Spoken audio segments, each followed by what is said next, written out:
है भाषा का पोर्टफोलियो हो सकता है। तो ऑप्शन नंबर 1 हमारा क्या दिया है, प्रपत्रों का आकर्षक संग्रह नहीं होगा। परियोजना कार्यों का संगठित संग्रह, यह भी गलत है।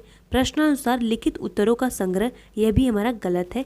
यह हमारा क्या हो सकता है, प्रपत्रों का संगठित और क्रमबद्ध जो है संग्रह हो सकता है।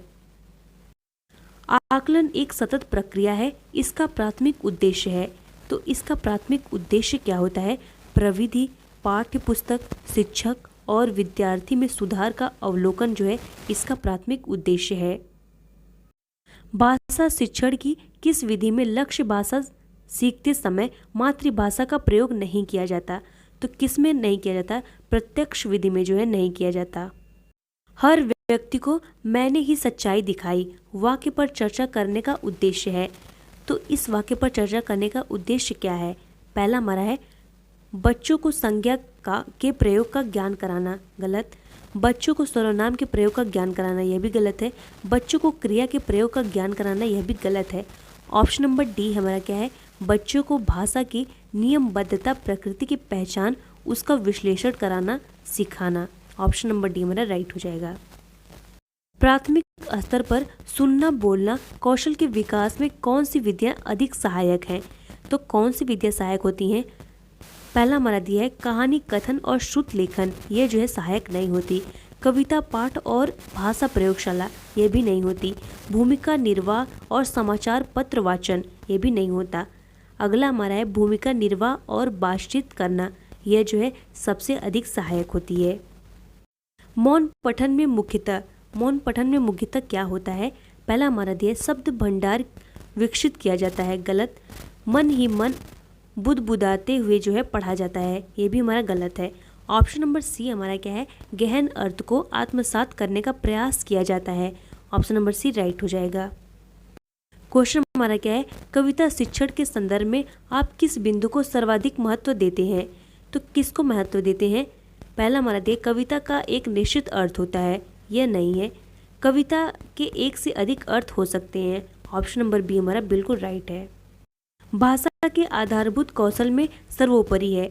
तो भाषा के आधारभूत कौशल में सर्वोपरि क्या होता है, सुनना और बोलना जो है सबसे ज़्यादा महत्वपूर्ण होता है। अगला प्रश्न हमारा है पाठ्य कुशलता का मूल्यांकन करने के लिए आप क्या करेंगे। पहला दिया है पढ़ी गई सामग्री का तथ्यात्मक प्रश्न पूछेंगे, गलत। पढ़ी गई सामग्री पर प्रश्न बनाएंगे, यह भी गलत है। पुस्तक की किसी पाठ की पंक्ति पढ़ाएंगे, यह भी गलत है।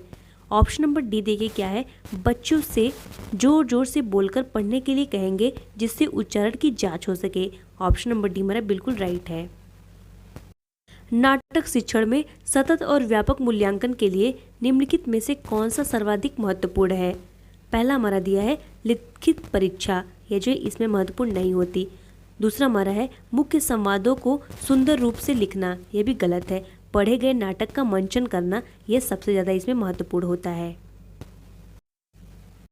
उच्च प्राथमिक स्तर पर व्याकरण शिक्षण का उद्देश्य में सहायक होगा। तो क्या सहायक होगा, पहला हमारा दिया है भाषा के नियमबद्ध प्रकृति को अधिक महत्व देने से, नहीं। भाषा की प्रकृति, प्रकार और व्याकरणीय नियमों को कंठस्थ करने में, यह भी गलत है। व्याकरण की विशेषताओं को कंठस्थ करने में, यह भी हमारा जो है गलत है, ये भी नहीं होगा। भाषा की नियमबद्ध प्रकृति को समझने और उसका विश्लेषण करने में। ऑप्शन नंबर डी बिल्कुल राइट है। उच्च प्राथमिक स्तर पर व्याकरण शिक्षण की सर्वाधिक उचित विधि है। तो उच्च प्राथमिक स्तर पर व्याकरण शिक्षण की सबसे सर्वाधिक अच्छी विधि कौन सी मानी जाती है, आगमन विधि को माना जाता है। आगमन विधि में पहले क्या होता है, उदाहरण दिया जाता है, फिर उसके बाद जो है नियम प्रस्तुत किया जाता है। नेक्स्ट क्वेश्चन हमारा क्या है, किसी भाषा कक्षा में कहानी कथन की आवश्यकता के संदर्भ में कौन सा तर्क उचित नहीं है। पहला हमारा दिया है सभी बच्चों को भाषा सुनने का परिवेश मिलता है, गलत है। सभी बच्चों की क्षमता को ध्यान में रखते हुए यह उचित नहीं है, ये तो हमारा उचित हो जाएगा। इसमें हम लोग को बताना है कौन सा उचित नहीं है। तो सभी बच्चों की क्षमता को ध्यान में रखते हुए यह उचित नहीं है। ऑप्शन नंबर बी हमारा जो है राइट हो जाएगा। लिखित कार्य की जांच में बच्चों की सहायता लेने से क्या होता है। तो पहला हमारा दिया केवल पठन कौशल का अभ्यास होता है, गलत है। बच्चे ज़्यादा गलतियाँ ढूंढना सीख जाते हैं, ये भी हमारा गलत है। बच्चों को दूसरे के हस्तलिखित सामग्री को पढ़ने का अवसर और अवलोकन करने की क्षमता का विकास अवसर मिलता है। ऑप्शन नंबर सी हमारा राइट हो जाएगा। एक समावेश कक्षा में कविता पढ़ाने के लिए आप क्या करेंगे? तो एक समावेशी कक्षा में कविता पढ़ाने के लिए क्या करेंगे? तो पहला कह रहा है कविता का चार्ट पेपर पर लिखकर बच्चों की पहुंच से दूर दीवार पर लगा देंगे और उसकी ओर संकेत करके कविता जोर जोर से पढ़ेंगे। यह नहीं हो सकता, गलत है। कविता को टेप रिकॉर्डर से सुनाएंगे ताकि सभी बच्चों को ध्यान दिया जा सके, गलत। कविता को पढ़ाने के लिए एक से अधिक विधियों का प्रयोग करेंगे ताकि बच्चों को विभिन्न इंद्रियों से अनुभव करने का अवसर मिल सके। ऑप्शन नंबर सी बिल्कुल राइट है। जब बच्चे कहानियाँ पढ़ते हैं तो वे बिना किसी उद्देश्य के पढ़ते हैं, गलत। वे घटनाओं पात्रों में उलझ जाते हैं, यह भी गलत है। वे अन्य लोगों के अनुभव में प्रवेश करते हैं। ऑप्शन नंबर सी हमारा राइट हो जाएगा। बच्चों के संज्ञानात्मक विकास का आकलन करने में सर्वाधिक उपयोगी है, तो सबसे ज़्यादा उपयोगी क्या होता है? दत्तकार विधि। विभिन्न प्रतियोगिताओं का आयोजन नहीं, पोर्टफोलियो विधि जो है सबसे सर्वाधिक उपयोगी होती है। ब्लूप्रिंट निर्माण का सर्वाधिक महत्वपूर्ण उद्देश्य है, तो ब्लूप्रिंट निर्माण का महत्वपूर्ण उद्देश्य क्या होता है? पहला दिया है प्रश्न पत्र तैयार करने से पूर्व तैयारी करना, गलत। बच्चों की क्षमता के अनुसार प्रश्न खोजना, यह भी गलत है। प्रश्नों के अंकों का विभाजन करना, यह भी हमारा गलत है। ऑप्शन नंबर डी हमारा क्या है? प्रत्येक बौद्धिक क्षमता वाले बच्चे की योग्यता के अनुसार प्रश्न पत्र का खाका तैयार करना। ऑप्शन नंबर डी राइट हो जाएगा। नेक्स्ट क्वेश्चन हमारा क्या है? भाषा शिक्षण की प्रत्यक्ष विधि में क्या होता है? पहला हमारा दिया मातृभाषा का निरर्थक हस्तक्षेप होता है, गलत। भाषा अर्जन की स्वाभाविक स्थिति का निर्माण होता है। ऑप्शन नंबर बी राइट हो जाएगा। क्वेश्चन हमारा क्या है? आदर्श हिंदी शिक्षक के लिए आवश्यक है, तो इसके लिए आवश्यक क्या है? व्याकरण का ज्ञान होना आवश्यक है, हिंदी साहित्य का ज्ञान होना यह भी आवश्यक है, शुद्ध उच्चारण करना यह भी आवश्यक है। तीनों जो हमारा राइट हो जाएगा। नेक्स्ट क्वेश्चन हमारा क्या है? लेखन कुशलता का विकास करने में सबसे कम महत्वपूर्ण क्या है? तो प्रतिलिपि जो है सबसे कम महत्वपूर्ण होती है। नेक्स्ट क्वेश्चन हमारा क्या है? परस्पर बातचीत मुख्यतः ऑप्शन नंबर ए दिया है सुनने बोलने के कौशलों के विकास में सहायक है। ऑप्शन नंबर ए राइट हो जाएगा। क्वेश्चन हमारा क्या है? सुनी पढ़ी और समझी हुई भाषा को सहज और स्वाभाविक लेखन द्वारा अभिव्यक्त करने की क्षमता का विकास करने में निम्नलिखित में से कौन सहायक है?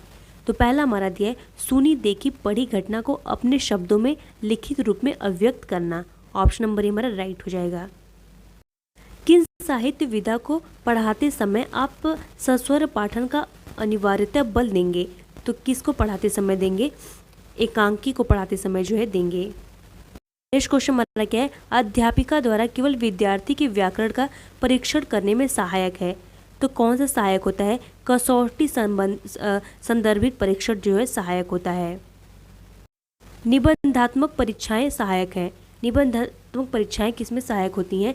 बच्चों के विचारों एवं उनकी भाषा प्रयोग की क्षमता के आकलन में जो है सहायक होती हैं। व्याकरण शिक्षण की आगमन विधि में क्या होता है? पहले जो है उदाहरण से नियम की ओर जाते हैं। पहले हम लोग उदाहरण देते हैं, फिर उसके बाद नियम की ओर बढ़ते हैं।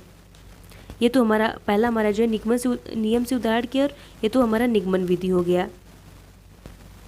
नेक्स्ट क्वेश्चन हमारा क्या है? उच्च प्राथमिक स्तर पर लेखन कौशल के विकास का कौन सा उद्देश्य सबसे कम महत्वपूर्ण है? पहला हमारा दिया है सुनी समझी पढ़ी हुई बातों को सहज और स्वाभाविक लेखन द्वारा अभिव्यक्त करने की क्षमता का विकास करना, यह जो है इम्पॉर्टेंट होता है। दूसरा हमारा दिया है संदर्भानुसार मुहावरे लोकोक्तियों का प्रयोग करते हुए लिखित अभिव्यक्ति को प्रभावित बनाना, यह भी जो है इम्पॉर्टेंट होता है। दूसरा हमारा दिया है तीसरा हमारा क्या है? प्रसिद्ध लेखकों की लेखन शैली की समीक्षा करना, यह जो है सबसे कम महत्वपूर्ण होता है। हमारा क्या है? कविता शिक्षण के अंतर्गत सिखाने का मुख्य उद्देश्य है, तो कविता शिक्षण के अंतर्गत सिखाने का मुख्य उद्देश्य क्या होता है? भावों की अनुभूति जो है सिखाने का मुख्य उद्देश्य होता है।